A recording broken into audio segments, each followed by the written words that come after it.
Hey guys, today I want to talk about budget and how that can be an obstacle to get you guys into this sport. And I really want to address how to overcome that. So it's really easy to look at all these pictures that we post on Instagram and Facebook, and you see these fancy rifles. And they're very expensive, and there's no question about that. But I think that you will see with any sport, when you get into the higher levels of competition, the equipment is specialized, and specialized equipment costs money. What I want to address is the fact that you definitely don't need that to come out here and have fun. And in many cases, probably most cases, you don't even need it to come out and be competitive.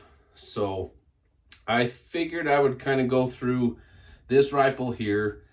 This is my Tikka. I shot this in NRL22 for almost 2 years. And I've put 40,000 rounds through it. I've been on podiums. I've won local matches with it.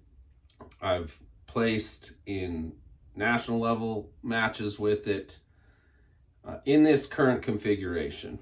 And so I just want to kind of go through the basics of this rifle and things that you can and can't do to make this sport affordable and attainable, so that we can get you guys out here to enjoy it with us. My end goal is to get more and more and more of you out to share this sport with me.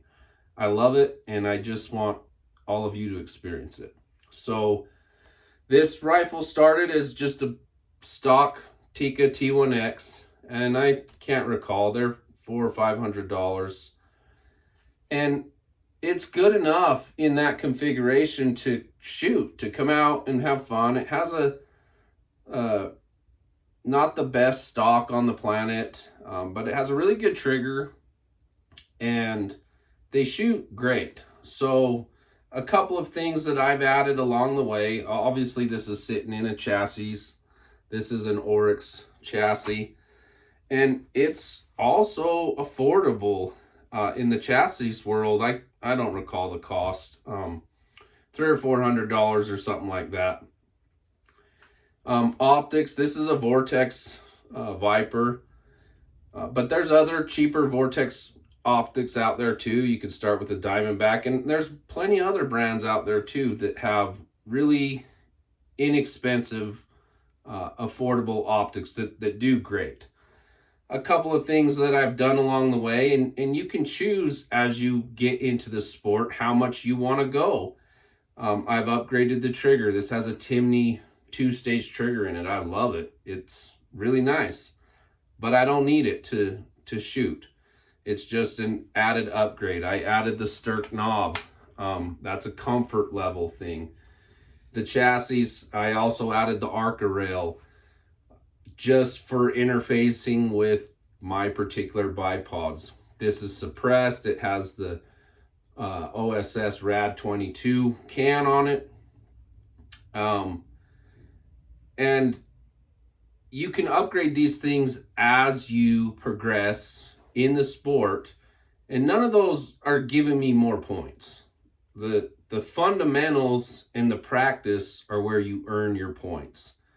So I just really wanted to show that here we have a rifle that really, in its configuration as it sits, you're probably sub $1,500, give or take. And if you look on the used market, you could probably even get significantly less than that.